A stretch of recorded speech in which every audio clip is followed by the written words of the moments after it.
You're born in mid-20th century America into what folks might call a solid family. Not rolling in cash for shiny cars, not scraping by on scraps, just comfortably middle of the road. Your mom handles the home front, cooking up meatloaf, scrubbing floors, and keeping you from wandering into traffic.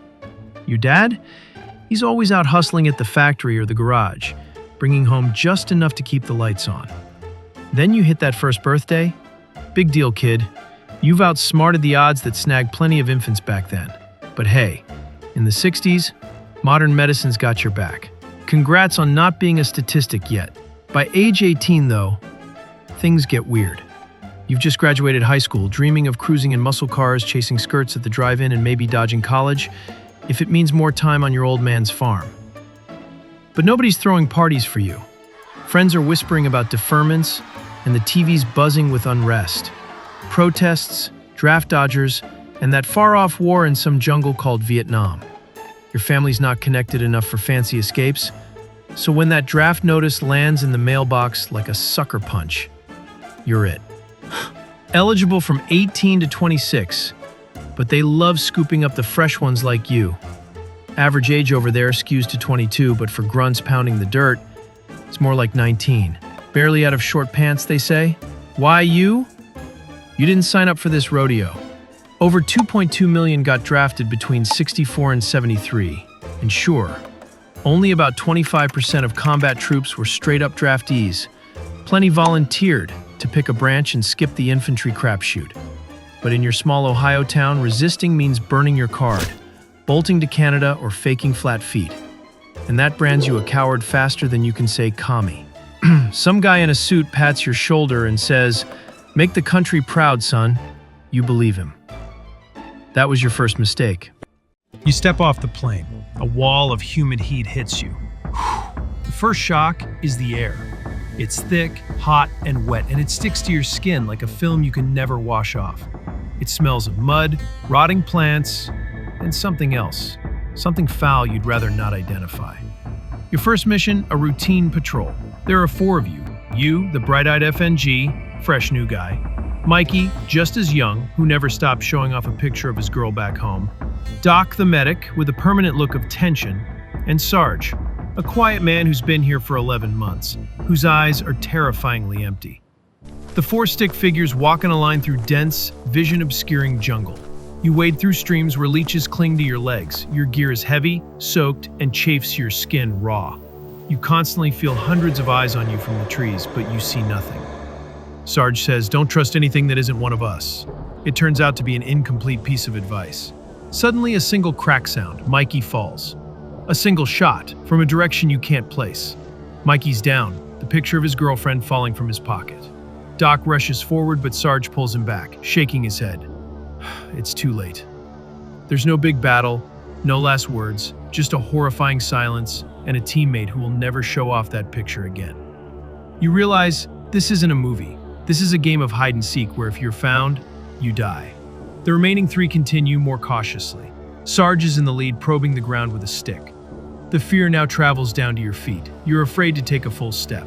Sarge suddenly freezes, holding up a hand. He gently brushes away a layer of leaves, revealing a small hole with sharpened bamboo stakes, smeared with something dark brown. Sarge whispers, "Punji, it doesn't kill you, it makes you scream. And when your buddies come to help, they get ambushed." You swallow hard, a cold chill running down your spine. Your enemy doesn't just want you dead, they want you to suffer. Gunfire erupts from everywhere, bullets whiz by, and then chaos erupts. Ambush. The noise is everywhere. You don't know where to shoot. You just huddle behind a tree, your heart trying to pound its way out of your chest. Sarge yells, covering fire, and then he's down. You see Doc run towards Sarge, and then Doc is down too. Now, it's just you. A grenade lands nearby, exploding. The screen goes white. You feel a violent jolt, a searing pain tearing through your left arm. Your ears are ringing, the gunfire gone, replaced by a long, high-pitched E. You look down. Your left hand, it's just gone. You don't scream. You don't cry. You just sit there, staring at it, in your own private silence as the war rages on. You've survived, but a piece of you didn't. And you start to wonder if this kind of survival is any better than death. You, with a bandaged arm, stumble back to base. You don't remember how you made it back. When you reach the base, nobody asks where your team is. They just look at your bandaged arm, then look away. Loss is so normal here, it's not a tragedy anymore. It's just part of the schedule. The base isn't safe. It's just a smaller version of the nightmare. At night, you hear guys from other squads in their sleep. During the day, you see soldiers with that 1,000-yard stare. They're here, but their minds are stuck somewhere back in the jungle. You receive a letter from home. The imagery in the letter is a happy birthday party. You crumple the letter. You read letters from home. They ask if you're okay, if you're eating well. They talk about the new movie that's out, the new car they bought. You read those words and feel like you're from a different planet. How can you explain you just watched 3 men die, that a piece of you was blown off? You can't. So you write back, "I'm fine, everything's good here." You become an actor, and your audience is half a world away. You're on the plane home, staring out the window, expressionless. Finally, your tour is over. They send you home. You think the nightmare has ended, but the real nightmare only begins when you get home. You step off the plane into a crowd of protesters. They throw things and scream. Instead of welcoming arms, you get curses. "Baby killer! Murderer!" You just stand there, stunned. You fought, you lost, you sacrificed, only to be hated by the very people you thought you were protecting. The war in Vietnam might have had winners and losers. In this war, you are all alone. You sit in a dark room. Fireworks go off outside. You flinch, and images of the jungle flash in your mind. The scars on your body eventually heal, but the ones in your head don't. Loud noises make you jump. Crowds make you suffocate. Sleep is the enemy. They call it PTSD. You just call it Tuesday. And then years later, many veterans face long-term health issues, from exposure to chemicals like Agent Orange, which affected their lives in ways that lingered far beyond the battlefield. So, why did it suck to be a US soldier in Vietnam? Because it took everything from you. It took your youth with a lottery ticket. It took your friends in silence. It took a piece of your body in a pointless ambush.